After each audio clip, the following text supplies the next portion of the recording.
आप देख रहे हैं नॉन स्टॉप एट 9। मैं हूं मानक गुप्ता। विधायकों की पिटाई के बाद जो बिल बिहार विधानसभा से पास हुआ, हंगामे के बीच आज विधान परिषद से भी पास हो गया। यानी विपक्ष ने जिसे काला बताया था, वो विशेष सशस्त्र पुलिस बिल 2021 अब कानून की शक्ल ले चुका है। लेकिन इसे पास कराने के लिए जो रास्ता अख्तियार किया गया, वो देश को रास नहीं आया। पटना से दिल्ली और विधानसभा से संसद तक इसकी गूंज सुनाई दे रही है।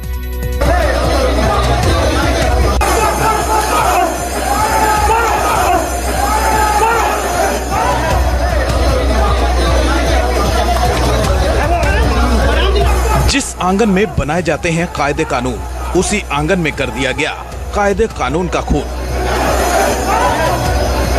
गरिमा और मर्यादा की पाठशाला में परंपरा के सारे पन्ने चिंदी चिंदी उड़ गए। लोकतंत्र के मंदिर में लोक लाज ही परलोक से धार गई। कसूर किसका था, इसका फैसला मुश्किल है, लेकिन ये समझना कतई मुश्किल नहीं। सदन शर्मसार हुआ, शासन बदनाम हुआ, कानून बनाने वाले गुंडों की तरह पीटे गए, महिलाएं भी बख्शी नहीं गईं। महिलाओं का जिस प्रकार से नीतीश कुमार जी ने चीर हरण कराने का काम किया, बाल पकड़ के खिंचवाना, साड़ी निकलवाना, विधायकों को जिस प्रकार से पुलिस वालों ने जूतों से मारने का काम किया, इतिहास में ऐसा कभी नहीं हुआ।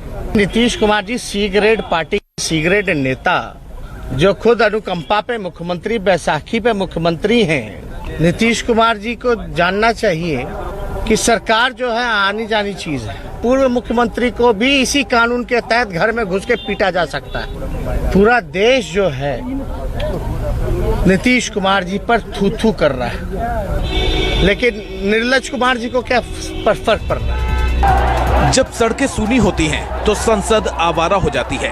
महान समाजवादी नेता डॉक्टर राम मनोहर लोहिया ने इसी नारे के साथ लोक चेतना का अलग जगाया था। कल ही देश ने लोहिया की जयंती मनाई थी। शहीद आजम भगत सिंह का शहादत दिवस भी मनाया था। लेकिन इसी दिन बिहार विधानसभा में एक ऐसा बिल पास हो गया जिसमें पुलिस को खुद मुख्तार बना दिया गया। ये अधिकार भी दे दिया कि वो बिना वारंट के किसी की भी तलाशी ले सकती है, किसी को भी गिरफ्तार कर सकती है। यहाँ तक कि अदालत भी इसमें दखल नहीं दे सकती। आंदोलन की धरती बिहार में विपक्षी नेताओं ने इस बिल का पूरी शिद्दत से विरोध किया, लेकिन सरकार ने विपक्ष की गैर मौजूदगी में विधेयक को पारित करा लिया। किसी को किसी के संरक्षण की भूमिका आप देंगे और सिर्फ संरक्षण की भूमिका में वहां पर खड़ा रहेगा, और कोई आकर के अपराध करेगा तो उसको गिरफ्तार नहीं किया जाएगा, छोड़ दीजिएगा। यदि कोई गया है सुरक्षा के लिए और वहां पर कोई मान लीजिए फायरिंग शुरू करेगा, तो उसको काउंटर नहीं करेगा, उसको गिरफ्तार नहीं करेगा, तो क्या करेगा कि ये कर रहे हैं तो हम परमिशन लेंगे कोर्ट से, तब इनको गिरफ्तार करेंगे। ये कैसी भावना है। बोलते हैं कि बहस करना चाहिए।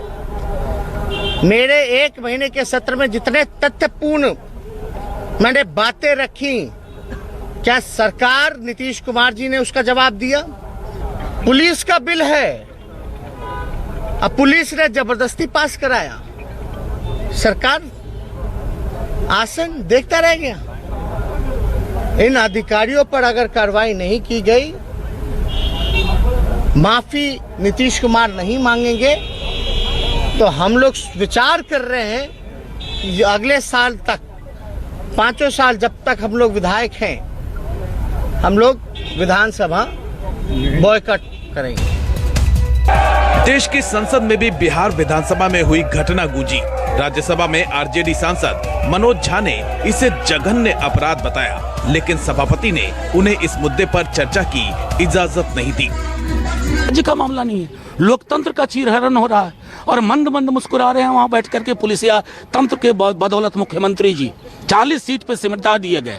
बिहार का जनादेश पक्ष में नहीं था, लेकिन परमिटेशन कॉम्बिनेशन की सरकार ऐसे ही चला करती है। जो बात संसद में अधूरी रह गई, वो सड़क पर पूरी हुई। मनोज झा ने सवाल दागा, क्या नीतीश कुमार बिहार को तालिबान बनाना चाहते हैं? कल जो व्यवहार हुआ है अशोभनीय है। हम राज्यपाल महोदय से आग्रह करेंगे संज्ञान में लें, महामहिम को रिपोर्ट भेजें और बिहार में राष्ट्रपति शासन। आप लोग क्या इस तरह का तो कभी व्यवहार होता नहीं है। आज बोल रहे हैं कि पुलिस वाले आई, तो स्पीकर साहब के हाथ में है पूरी स्थिति को नियंत्रित करने के लिए वो कोई भी सेवा ले सकते हैं। मंगलवार को विधानसभा में हुए बवाल का असर बुधवार को विधान परिषद में भी दिखा। सत्ता पक्ष और विपक्ष के सदस्य एक दूसरे से भिड़ गए। माहौल इतना गर्म हो गया कि हाथापाई की नौबत आ गई। सीएम नीतीश कुमार खुद को रोक नहीं पाए, आग बबूला हो उठे। जनता रिजेक्ट किया है और आप लोगों का ठीक से जवाब देगी। देश के सबसे बड़े विपक्षी दल के नेता भी मंगलवार को विधानसभा में हुई घटना को लोकतंत्र का चीरहरण बता रहे हैं। कांग्रेस नेता राहुल गांधी को अब नीतीश कुमार पूरी तरह से आरएसएस बीजेपी में नजर आ रहे हैं। और कोई आकर के अपराध करेगा तो सौरभ कुमार, पटना, न्यूज 24। महाराष्ट्र की महाअघाड़ी सरकार को महावसूली सरकार बताने वाली बीजेपी अनिल देशमुख के इस्तीफे की मांग पर अड़ गई है। पार्टी के कई नेता महाराष्ट्र में राष्ट्रपति शासन की मांग भी कर रहे हैं, लेकिन जिस राजभवन में आज बीजेपी ने दस्तावेजों के साथ दस्तक दी, राज्यपाल से संविधान को बचाने की गुहार लगाई, शिवसेना उस राज्यपाल पर ही संविधान की धज्जियां उड़ाने का आरोप लगा रही है। सुबह 10 बजने से पहले ही राजभवन में हो गई बीजेपी नेताओं की दस्तक। तमाम कागजातों के साथ पूर्व मुख्यमंत्री देवेंद्र फडणवीस राज्यपाल भगत सिंह कोश्यारी से मिले। कथित तौर पर वो सबूत भी सौंपे जिनसे उनके मुताबिक राजभवन को ये यकीन हो जाएगा कि महाराष्ट्र की सरकार वसूली में संलिप्त है। सूबे में ट्रांसफर पोस्टिंग का रैकेट चल रहा है, अधिकारियों को डराया जा रहा है, संवैधानिक अधिकारों का हनन हो रहा है। पैसे की उगाही की घटना हो या ट्रांसफर्स का रैकेट हो, ये सारी घटनाएं दुखदाई है, आश्चर्यचकित और अचंभित करने वाली। किंतु इसमें सबसे आश्चर्य की बात अगर कोई है तो वो है मुख्यमंत्री जी का मौन। मुंबई के जिस राजभवन में फडणवीस इंसाफ की गुहार लगाने पहुंचे थे, दिल्ली में बैठकर शिवसेना के नेता उसी राजभवन में बैठे महाराष्ट्र के राज्यपाल भगत सिंह कोश्यारी पर सवाल उछाल रहे थे। सीधे इल्जाम लगा रहे थे कि राज्यपाल खुद संविधान की धज्जियां उड़ा रहे हैं। संवैधानिक पोस्ट का मान सम्मान वहां बैठने वाले लोगों ने गरिमा रखना चाहिए। संविधान की धज्जियां वहां बैठकर कौन उड़ा रहे हैं? अगर राज्यपाल महोदय को अपने पद के गरिमा का इतना ही फिक्र है तो संविधान के दायरे में काम करना चाहिए। गृह मंत्री अनिल देशमुख पर वसूली के आरोपों में घिरी उद्धव सरकार को बैकफुट पर धकेलने में बीजेपी कोई कसर बाकी नहीं रख रही। हालांकि शिवसेना भी सचेत हो चुकी है, लेकिन वो बीजेपी की चेतावनियों को गीदड़ भभकी बता रही है। बीजेपी सरकार के खिलाफ आरोपों का पुलिंदा जमा कर रही है, जवाबदेहों के सामने इन पुलिंदों को पेश भी कर रही है।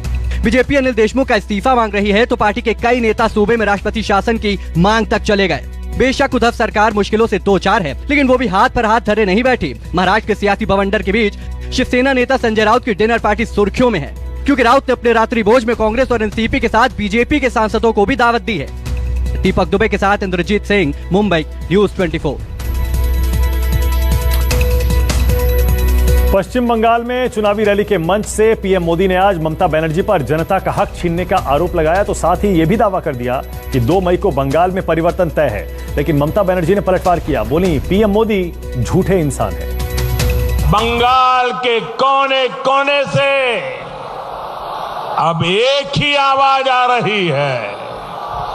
बंगाल के हर घर से एक ही आवाज आ रही है। बंगाल के हर मुख से एक ही आवाज आ रही है।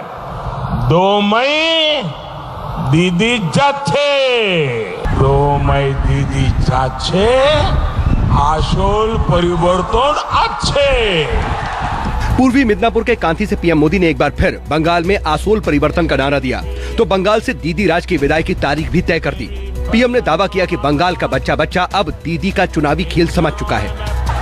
जब जरूरत होती है तब तो दीदी दिखती नहीं है,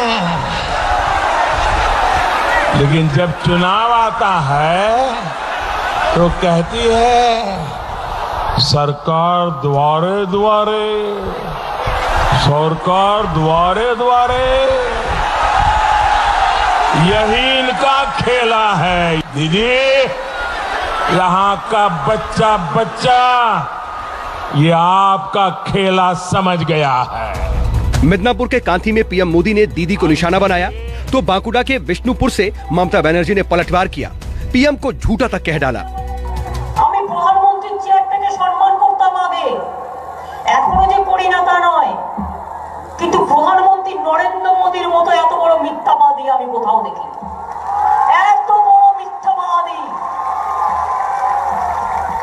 শুধু মিথ্যে কথা বলে। বহিরাগত গুন্ডা কারা? উত্তরপ্রদেশে পুলিশ আজকে চাকরি ছেড়ে দিচ্ছে আইপিএস অফিসাররা।